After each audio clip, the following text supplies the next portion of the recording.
Back in the 1930s, in a Canadian prairie, there's a man who was the father of a family called the Jansons. They lost their farm. As they looked around for a farm that they could afford, that would sustain their family, they only found one available, but it was a farm that a lot of people had not been able to make it at because it was right next door to a very cruel neighbor.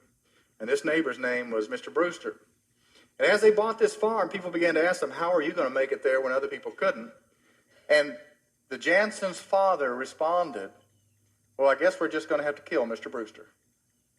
Everybody thought, well, what does that mean? His kids were kind of concerned as well. But he didn't really explain it. They moved into the farm within a week.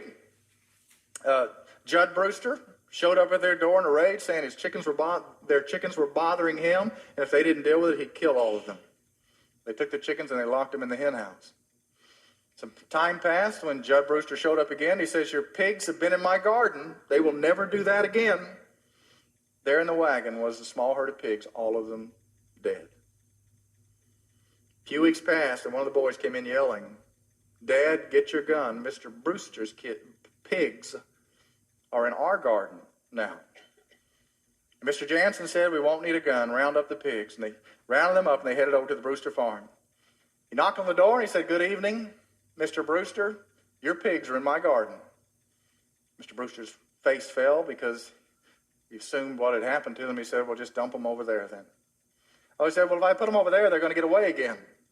Then he realized he hadn't killed them at all. And as they talked about it, they decided they would split the pigs, each of them take half.